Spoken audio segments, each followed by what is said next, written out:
नमस्कार दोस्तों। आज एक महत्वपूर्ण मुद्दे पे आपके बीच में आया हूं और अगले 5-7 मिनट आपसे जुड़ा रहूंगा। मामला राजस्थान की राजनीति से जुड़ा हुआ है और डॉक्टर किरोड़ी लाल मीणा जो अपने मंत्री पद से इस्तीफा दे चुके हैं, सरकार उनको अपना मंत्री मानती है। डॉक्टर किरोड़ी लाल इस पे अड़े हुए हैं कि मैंने मेरे पद से इस्तीफा दे दिया, मेरा इस्तीफा सरकार स्वीकार नहीं कर रही है। कल कैबिनेट की मीटिंग में डॉक्टर किरोड़ी लाल मीणा पहुंचे और उन्होंने SC/ST के एक मामले को वहां कैबिनेट में उठाया और इसके साथ साथ उन्होंने कहा कि मैं जिस तरीके से पेपर लीक मामले में जो कार्रवाई चल रही है उसमें थोड़ी और ज्यादा तेजी से कार्रवाई होनी चाहिए। और उसके बाद में वो निजी गाड़ी से पहुंचे थे, सरकारी गाड़ी में बैठे, सरकारी गाड़ी में बैठ करके अपनी निजी गाड़ी में बैठ गए। तो एक जनचर्चा का विषय यह बन गया कि कैबिनेट की मीटिंग में डॉक्टर किरोड़ी लाल मीणा क्यों पहुंचे। आज उन्होंने भारतीय जनता पार्टी के प्रदेश कार्यालय में एक प्रेस कॉन्फ्रेंस की और प्रेस कॉन्फ्रेंस में उन्होंने जिस तरीके से एक बड़े मुद्दे को सामने रखा, सरकारों के सामने रखा, वो अपने आप में एक बड़ा महत्वपूर्ण मुद्दा है।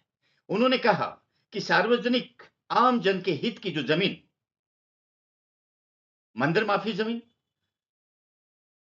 वक्फ बोर्ड की जमीन, तमाम आम जन के हित की जो जमीन है, उन जमीनों पर कुछ शक्तिशाली और प्रभावशाली लोगों ने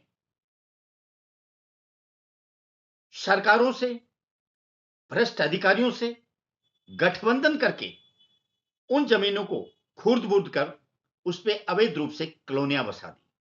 और कॉलोनियां भी एक विशेष समुदाय की बसाई गई है। जो लोग इस तरह की जमीनों पर कब्जा करके एक समाज के लोगों को वो कॉलोनी आवंटित कर रहे हैं, उन पे सीधे सीधे डॉक्टर किरोड़ी लाल मीणा ने आरोप लगाया है कि ये लोग राष्ट्र विरोधी हो सकते हैं, इनकी उच्च स्तर पे जांच होनी चाहिए। बाकायदा उन्होंने तथ्य के साथ में अपने रिपोर्ट को बड़ी मजबूती के साथ रखा। जब उनसे पूछा गया कि आप राजस्थान सरकार के मंत्री की हैसियत से यहां ये प्रेस कॉन्फ्रेंस कर रहे हैं, तो उन्होंने इनकार कर दिया। उन्होंने कहा कि मैंने मंत्री पद से इस्तीफा दे दिया है, सरकार उस इस्तीफे को मंजूर करे या नहीं करे वो उसके लेवल की बात है। मैं यहां ये press conference Bharatiya Janata party के प्रदेश अध्यक्ष के कहने पर कर रहा हूं। उन्होंने बताया कि वक्फ बोर्ड बिल मुद्दे को लेकर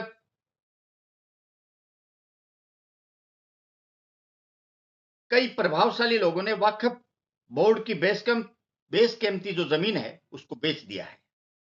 कांग्रेस के कुछ लोगों को गुमराह कर जनता को भड़का रहे हैं। और उन्होंने यह भी कहा कि एक QR कोड के माध्यम से PM मोदी के खिलाफ एक साजिश को की मुहिम को अंजाम देना चाह रहे हैं और उसमें उन्होंने कांग्रेस के बड़े नेताओं का नाम लिया है। उन्होंने यह भी कहा है कि जो लोग इस तरह की कॉलोनियां बसा रहे हैं और इस तरह के NGO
उनके द्वारा एफआईआर की गई है, उस पे पुलिस ने कार्रवाई क्यों नहीं की है? ये सबसे बड़ी बात सामने आ रही है।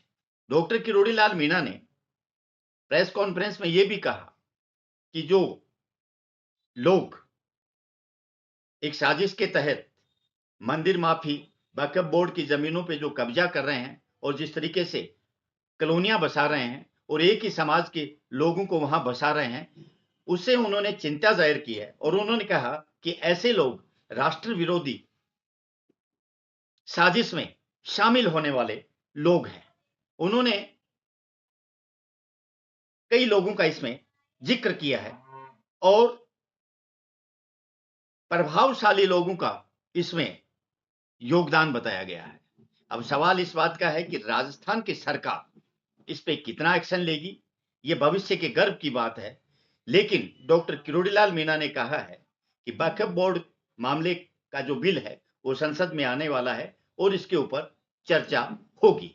अब जयपुर में भी काफी जमीन जो है वो वक्फ बोर्ड की है, किस तरीके से वो उसका आवंटित हुआ है, कौन लोग उस जमीन को कॉलोनियों में कन्वर्ट कर रहे हैं,